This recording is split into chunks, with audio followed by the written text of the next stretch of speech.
We take a look at Brandon Miller's Rookie of the Year campaign, and at the end, look at who wore it best. All today on Locked On Hornets.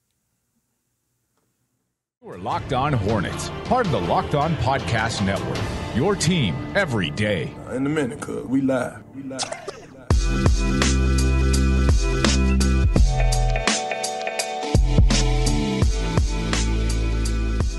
Locked On Hornets, part of the Locked On Podcast Network. It's your team every day. Thanks for making us your first listen. We are free. We are available anywhere you get your podcast, and that does include YouTube. You can see Doug right there. He is back. He is dressed in green. That means he is good to go. You can read his stuff on his substack, everyhornetsboxscore.com, and you can listen to me on WFNZ every weekday on Sports Radio 92.7 FM. You can follow me on Twitter as well, at Walker Mail. How are you feeling, Doug? You ready to go rapid fire, as the tag board says on the YouTube channel?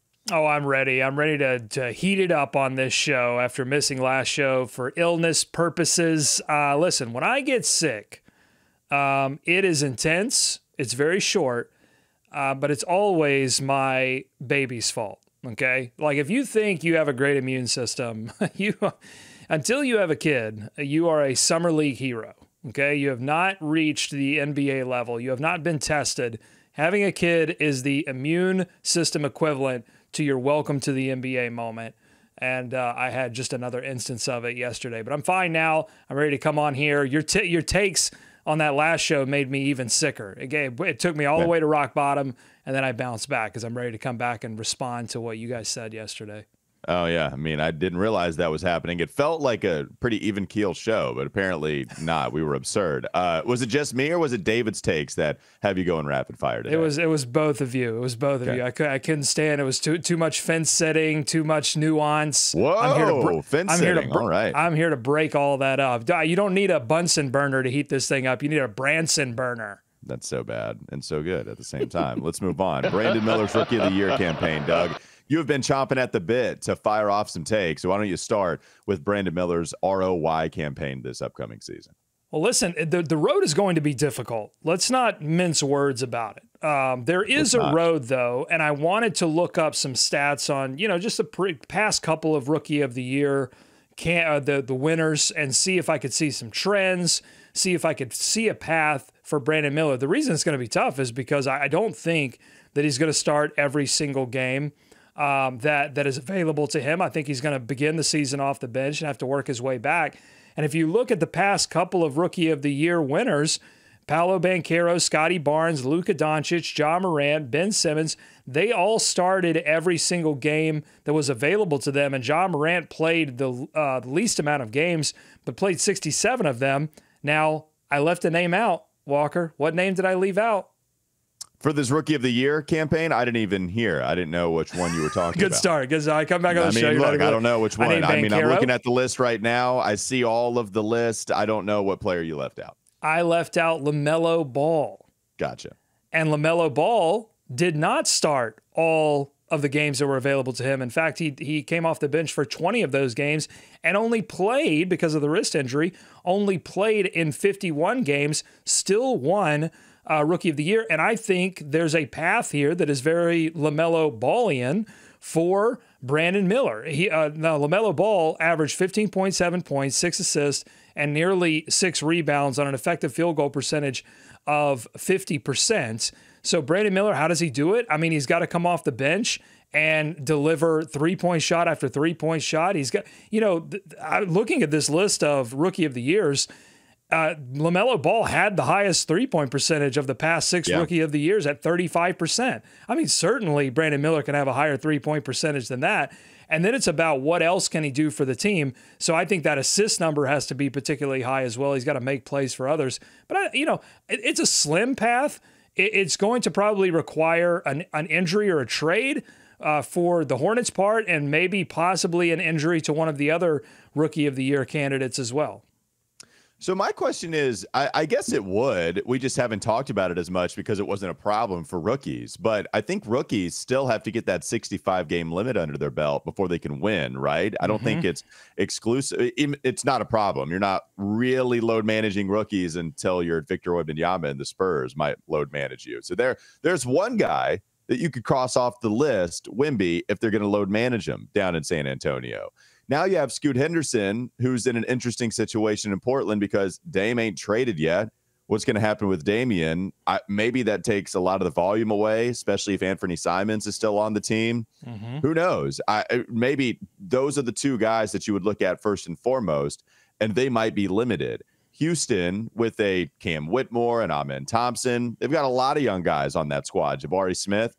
Yeah, I think there's a non-zero chance for sure that he wins Rookie of the Year. I do think that there's a shot, but ultimately you would probably go with Scoot because the volume, especially if Damian Lillard does get traded away. Wemby, if he plays 65 games, he'll be more so of the defensive Rookie of the Year, averaging 15 points as well. Like, that's the Ben Simmons type of Rookie of the Year mold.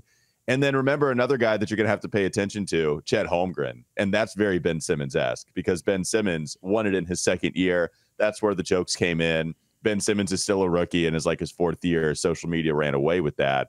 Ben Simmons, in all but three categories, such as points per game, 3-point percentage, and free throw percentage, he led every single one of these rookies in every other category. Rebounds, assists, steals, blocks per game, field goal percentage.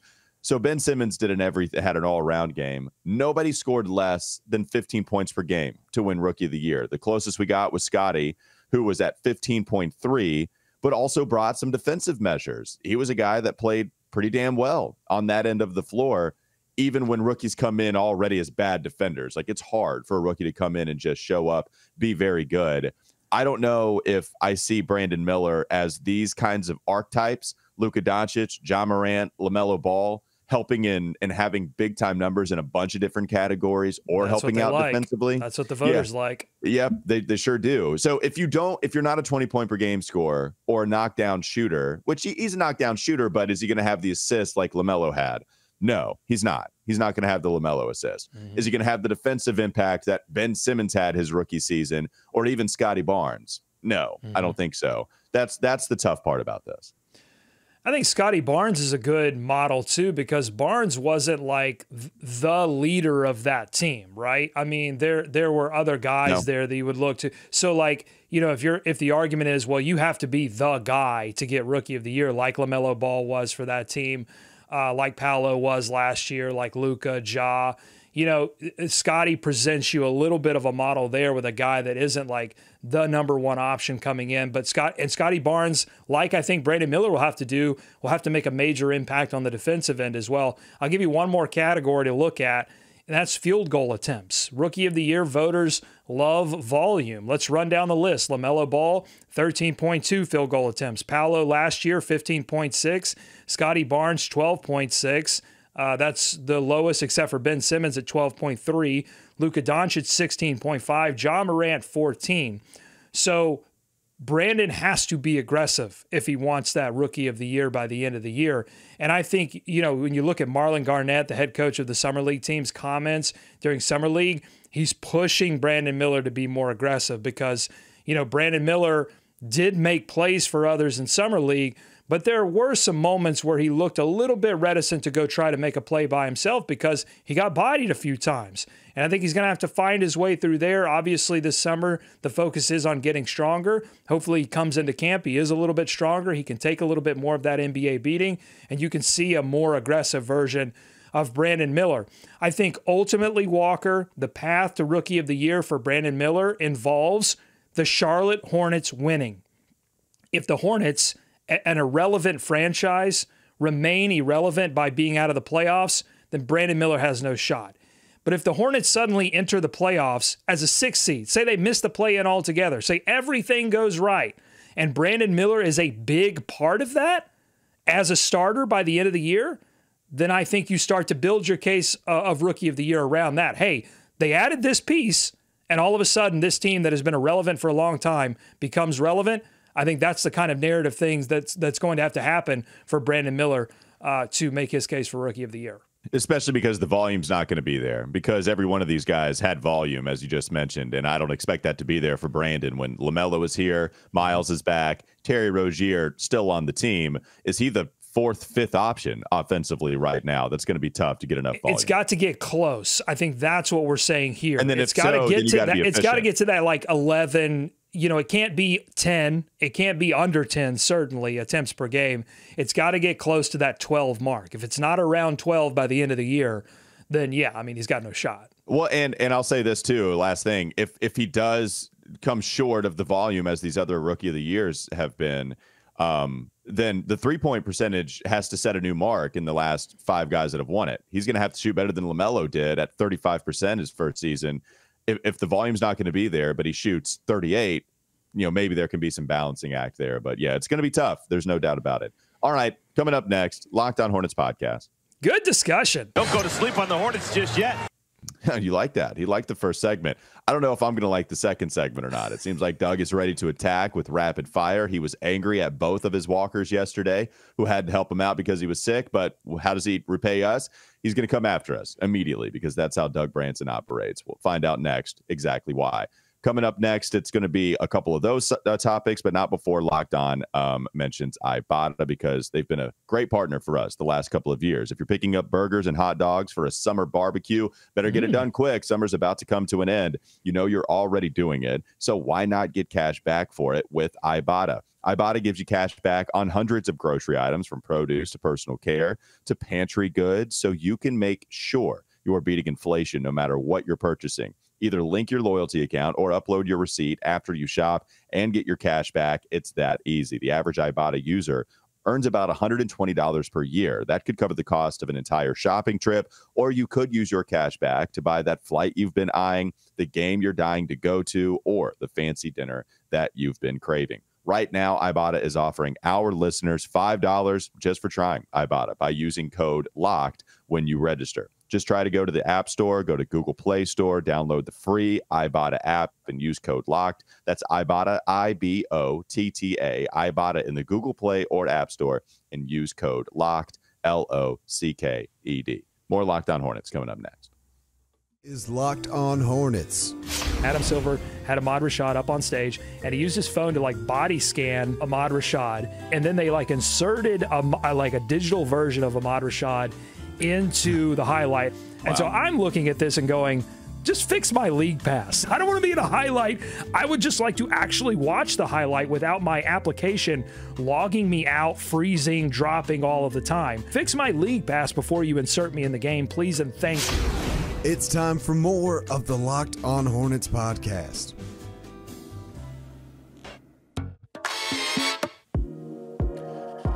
Let's hear it, Doug. We talked about Steve Clifford yesterday. We talked about Mitch Kupchak a little bit, but really the main conversation was Steve Clifford, not only just the win total, right? We had that in the lead segment.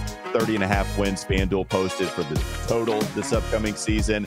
We both thought that was a little low, but if you went back to their previous win total 2 years ago of 43 games, we thought that would still be a little high, and still that was a play-in, right? Steve Clifford, though, I imagine this was the thing that you had a problem with when we said that there was a path for Steve Clifford to come back, but a lot of that was predicated on LaMelo. I'm not sure why you're so mad at us, Doug. Please explain.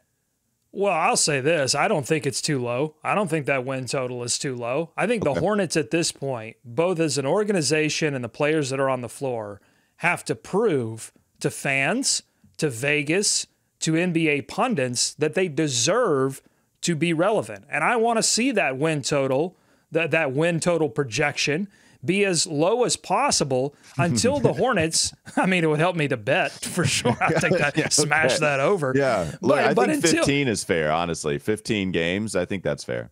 No, I am in show me mode with the Charlotte Hornets at this point. Mm-hmm. I am not going to get on this microphone and put my respects on the line, put my reputation on the line, and tell you that the Hornets can beat this projection when everything that they've shown has really not proven that. And the injury bug, people want to point to that a lot. They want to focus on that. But here's the thing. They weren't even the most, if you look at just games lost, sure, the Hornets lost their best players, but they didn't lose the most games. I think they were 5th in that category. They weren't even the team that lost the most games in the NBA for players last season. Everybody deals with injuries. Teams with depth, teams that make moves in the offseason, teams that add talent, they can sustain injuries. They might not be playoff teams, but they won't be the worst team in the NBA because they actually do something in the offseason. So I'm not going to let this team completely off the hook because of injuries, number one. And number two, they have to show me that they can beat this win total. So I'm keeping that win total low until they prove it. I want to be surprised by this team. I'm not going to sit here and say, oh, yeah, they're definitely going to beat the projections. All right. No, I mean, I feel good about them beating the projection. They did the two previous seasons before this last one on the win-loss total projection. I think they beat it by like 10 games, something like that. So they have shown us that they can beat the preseason total, whatever it's posted. But it doesn't mean that they're going... Even if they do, well, see, I'm hot. I told you I'm hot. I told you I'm hot. People are going to get mad at me for interrupting you. They always do. But I'm hot. Hold on. I need to stop you there. And I have no apologies for you to stop you right there. Your whole shtick, your whole thing was that they need to show you they can beat the win total. I told you they did the two previous seasons, and then you said, who cares? After that was your entire argument. Because no one's arguing that they're going to make the playoffs. I'll tell you why. Get to the play-in tournament. But after you said they need to show me, and then I said they did, you said, who cares? All right, I just want to set that stage for people. They need to show me this season, number one. I live in the present moment. I don't live in the past. I hope you do too. Live in the present. There is no future. There is no past. There is only now. That's number one. Number two, even if they do beat the win total, I don't care because it's all about the postseason, baby. I don't need regular season. Steve Clifford understands that. Steve Clifford knows that you're building in the regular season. You have to win enough regular season games to get to the playoffs, but you're really trying to get to the end of the season, the regular season, with a team that knows how to win in the play-in and hopefully in the playoffs as well. And so, yeah, I don't need, look, if they beat the projection, whatever. You got to prove it in the postseason. What? Of course. Oh, yeah. That turned into, win a championship. It's the only argument I need, Sean. That turned into that. All right. So a first-round series is a Hornets championship. I'm gonna pop the Andre. I'm gonna pop the cheap champagne. I'm gonna spray it all over the studio if they win a first-round series. I think producer Katie would be mad at you. Yeah, getting swiggy with it after that just makes me want to get throw uppy with it. What's the next topic?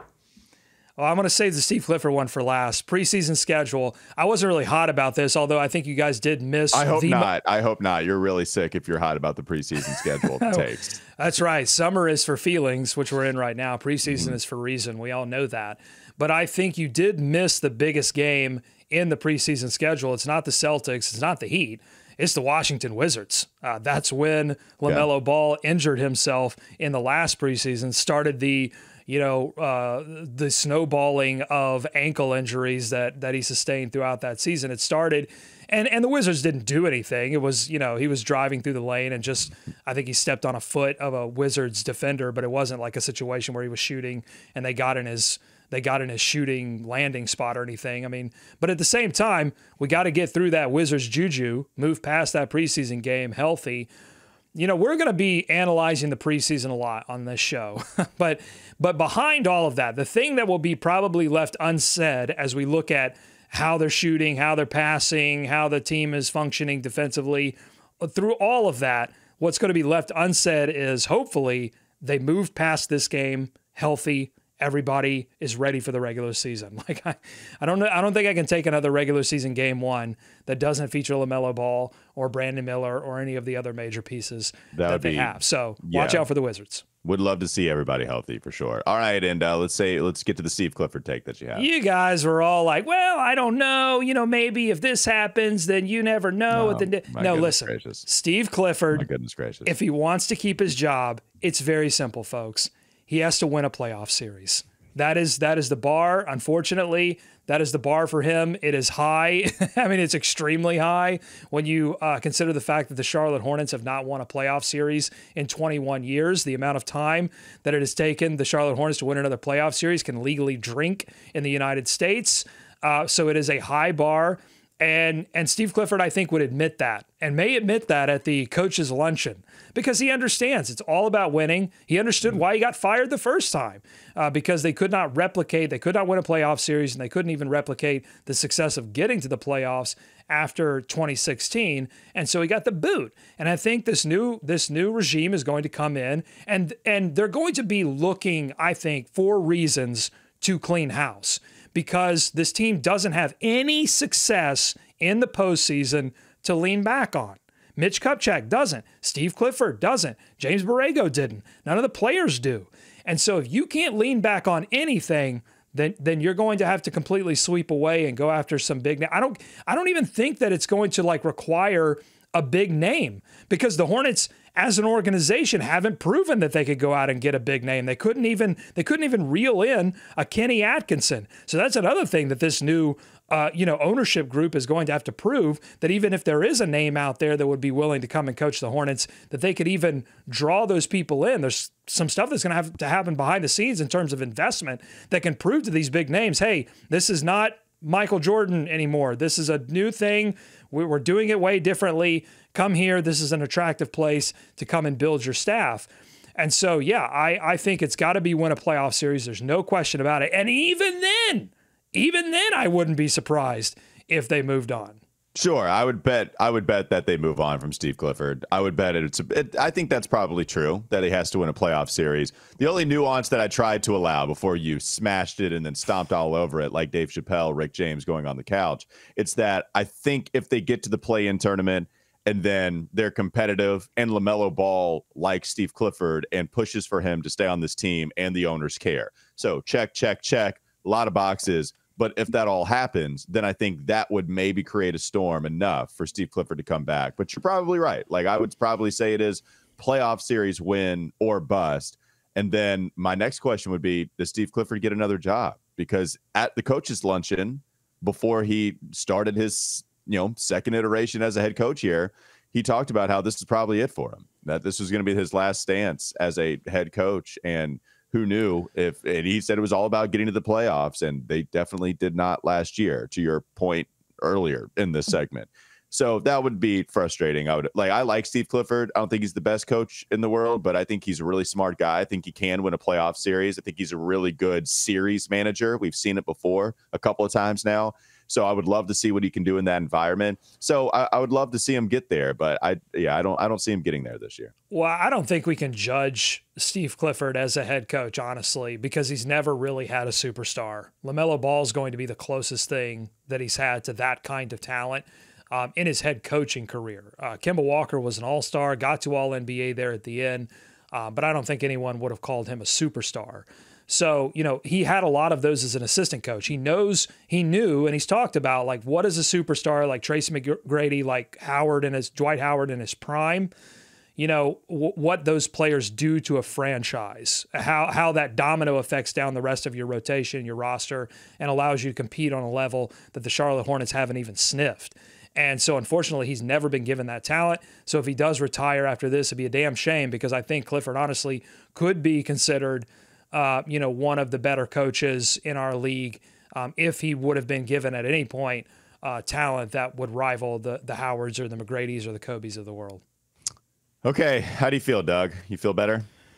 I do. I was 90% going into the show, but just really unleashing on you two has gotten me to 100%. I'm fully healed. I mean, you guys are just a shot of amoxicillin.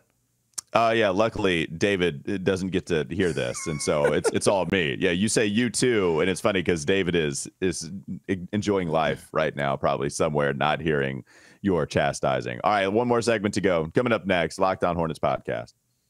Don't go to sleep on the Hornets just yet. Who wore it best? It is the jersey game. We go by every single number. Who wore that number in their time with the Hornets the best? Who performed the best in that uniform? We'll get to that in just a moment on Locked On Hornets. Is Locked On Hornets.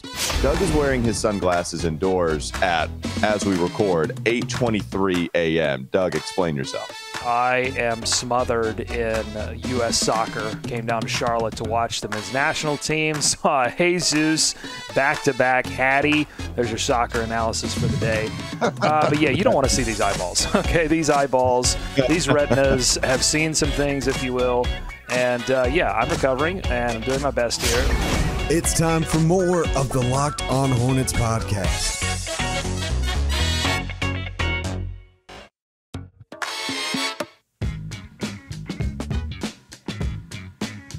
You are muted, my friend. Sorry about that. The heat of my takes knocked out your microphone. Either that or you found a way from where you sit to mute my mic. As soon as, I feel like that. You would utilize that a lot more if you had that. Well, then people would quit getting on me for interrupting you. They don't understand. Here's what they don't understand. Tell them. Number one, you and I are doing this in two different states. We're doing this remotely. If you and I were in the same room, then I would have a little bit more control. Sometimes you don't even see me, trying to wave you down to say something because you've got something up on your screen. And so, the logistics of this, sometimes I have to get the bulldozer out. I mean, sometimes, look, if I want to get a word in edgewise over the radio professional, I don't know why people get on me for this. Mm-hmm. I'm just trying to get in there with my knowledge, with my opinions, and get in there through your radio professional, glaze and bust it up a little bit, and people get on my case about it. I'm tired of it. Let's start the countdown from 98 to whatever number we're evaluating today. What's the countdown, Doug Branson? You want me to go through the list? I mean, we usually do, but it's a long list now. I'll let you make that call. All right, let's do it real quick. 98, okay. Arnoldus Kaboka. 55, Chris Douglas Roberts. CDR. 54, Lee Nalon. Lee Nalon. 52, I'm going to kill the fanfare because we got to go. 52, Matt Geiger. 50, Emeka Okafor. 45, Armin Gilliam, the Hammer. 44, Derek Coleman. 43, Anthony Tolliver. 42, PJ Brown. 41, Glenn Rice. Number 40, Cody Zeller. Number 39, Tommy T with the frosted tips, Tom Tolbert. 35, Gerald, world-class glass. Number 34, J.R. Reed, Baby Jordan. Baby Jordan. Number 33, Alonzo Mourning. J.R. Reed, 2 stints with the Charlotte Hornets. Not a lot of people remember that. They drafted him, had that stint, and then came back. George Shin, welcome back. 31, Kurt Rambis. 30, Del Curry. By the way, I was listening to Rex Chapman on the Dan Le Batard show, and he's doing some podcast about owners in the league or in sports. And so they asked him to name his top 5 worst owners, and George Shin came in at number 5. I thought he would come in higher than that because Rex Chapman, drafted by the Charlotte Hornets, had a really rocky history with George Shin. And Rex didn't bring up any of the personal stuff, but Rex came in he was sexy Rexy. He came in very cocky into a league that didn't love cockiness. It was definitely more than it is now, a coach's personality, ownership group personality driven league, and we're not in the player empowerment that we are in now. When we talk about players that would have been better in the modern game, I think Rex would have been, simply because he was super talented coming out of Kentucky, and like his bravado and cockiness would have been looked at as a little bit more valuable, I think, than it was then. And maybe he would have gotten a little bit more playing time. It wouldn't have been as frustrated. And I think it kind of snowballed on him. I think Rex Chapman would have been a good player. What do you think? All right. Yeah, I think he would have. Number 30, Del Curry. Number 27, Dwayne Jones. Number 25, Al Jefferson. Number 24, Jamal Mashburn. Number 23, Jason Richardson. Number 22, Johnny Newman. And here we are at number 21. And I'm going to warn you right now, we got some names that we're going to have to deal with because some of these names are going to hurt. Elliot Perry, 1992. Sidney Green, 1993. Ricky Pierce wore 21, 1997. That was one of the first Hornets, other than Rex Chapman, but I don't even think you can call that a bust because Rex went on to have a decent career. But Ricky Pierce, 1997, or I'm thinking of Ricky Davis. No, which is next not Ricky Pierce. Sorry. Ricky Pierce, a 3-time All-Star, or 2-time. My fault. Yeah, I'm thinking of Ricky Davis, which also wore number 21, 1999 to 2000. That was a draft bust. Jamal McGlure, not a draft bust, 2001 to 2002. Got a sneak All-Star when he was a member of the New Orleans Hornets. Bernard Robinson, 2005 to 2007. Now we're in the Bobcats era.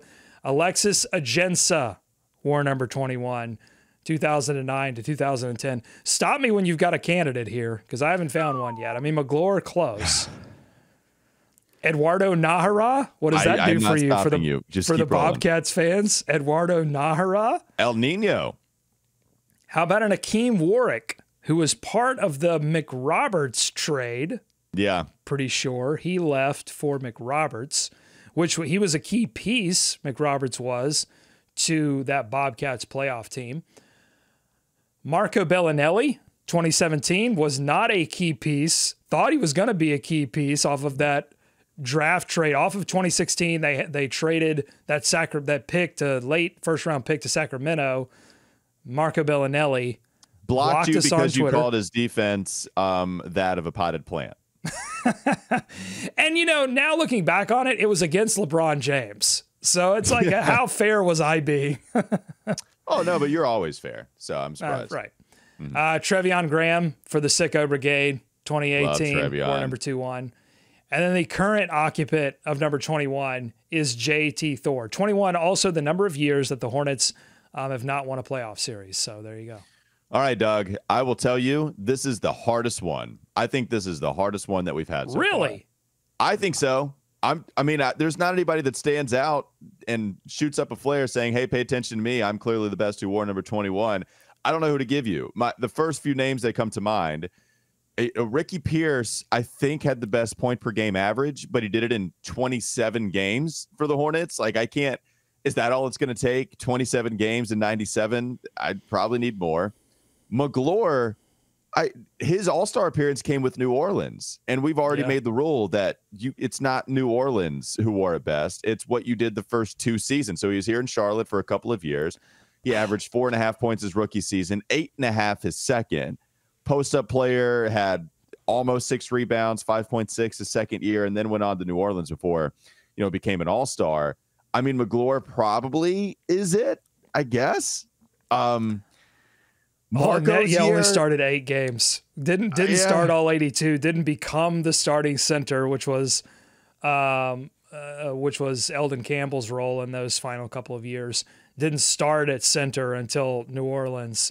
But was, McGlure, we're really grasping at straws here, but McGlure was a legitimate defensive role player for that team that did, flirt with an Eastern Conference championship or Eastern Conference final spot 2 years in a row. They ran into Kids Nets in that final playoff series. So, McGlure's got an argument. You just brought up, though, something for me. I saw John Hollinger, who I respect. I like some of what he puts out there for The Athletic. But one thing I didn't respect was his take that all of those Hornets, 02 back to 89 stats should still be with New Orleans.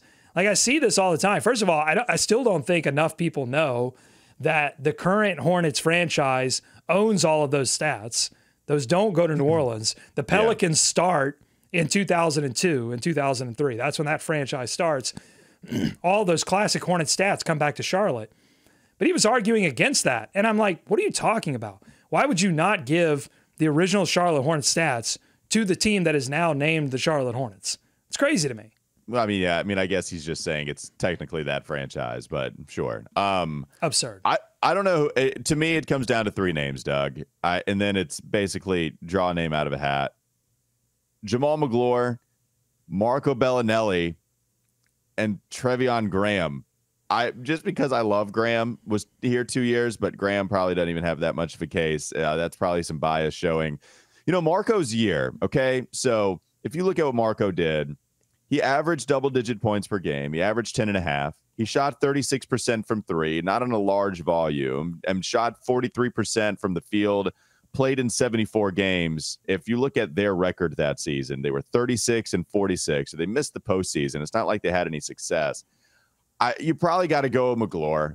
I'll go McGlure and not. I'm going McGlure as well. JT Thor, though, a couple injuries away. He's got a shot at making that case if they make the playoffs this year. You got to give it to McGlure because, again, they won playoff series. That's always going to, in this drought that we're in right now, that's always going to be the deciding factor to me. Number 20, we can do 20 real quick because we got to get a couple of these if we so we can finish this before my baby goes to high school. So let's do number 20. Jeff Sanders, Tom Hammonds, Rumiel Robinson in 1994, Pete Myers in 1996, Jeff Grayer in 1998. A lot of guys that I haven't heard of there. But then we get to two guys that you have heard of. The final two players, Raymond Felton, 2006 to 2010 versus Gordon Hayward, 2021 to 2023. Who wore it best? Are you going Ray Felton? Or are you going Gordon Hayward? This one is tough too. All right, this is the toughest one we've done, Doug. This is the. I'm just. Do we have to put a poll up? I think we might have to put a poll up. So Gordon Hayward is going to go into his 4th season. Okay. And when he's out there, he's good. He's also not played more than 50 games at any point that he's played for the Hornets, right? 44, 49, 50.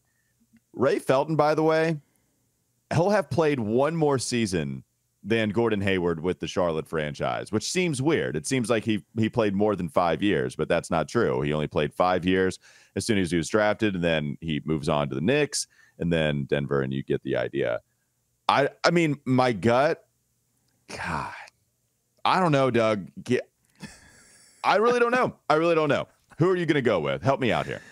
I'm going to go Raymond Felton because, 5 years with the Bobcats is like 10 years with any other franchise, just long suffering. He had to deal with a lot. There wasn't a ton of great coaching.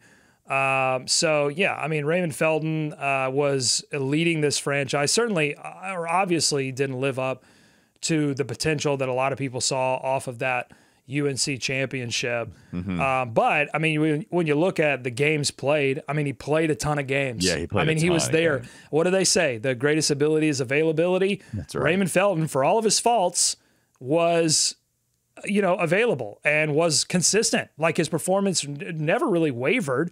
He didn't really reach his peak scoring ability until he got to New York.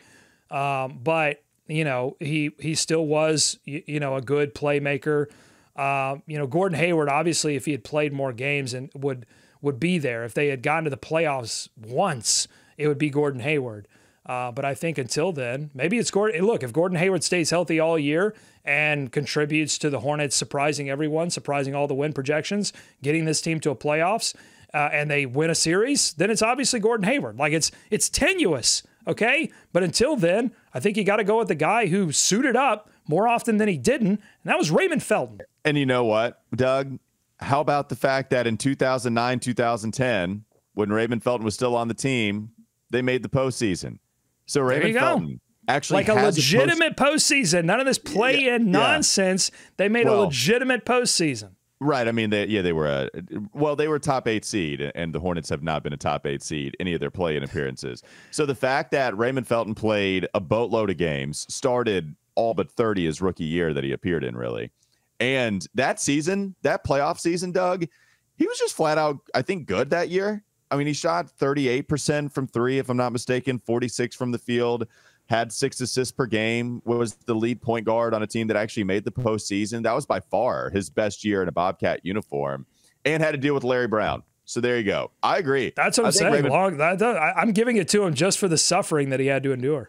And that season alone, probably. I'll go with Ray Felton. Did not expect to get there, but here we are. Who wore it best? We will end it there. I'll put it on the YouTube poll. We'll see. But I think Raymond Felton is going to win that poll pretty easy. I think so, too. I think a lot of people are not fond of one Gordon Hayward. This isn't about talent. This is because if this were about talent level, overall talent level, I think you give it to Gordon Hayward. But it's not who talented it best. It's who wore it best. And, to wear it best, really kind of behind that says you have to wear it. And Raymond Felton wore it a lot while he was here. All right. Thanks for making Locked On Hornets your first listen today. Make your second listen game to game NBA. Every moment, every top performance, every result. Locked On Game to Game covers every game from across the league with local analysis that only Locked On can deliver. Follow Game to Game on Locked On NBA, available on YouTube and wherever you get your podcast. Have a great rest of your day. We'll be back with you tomorrow.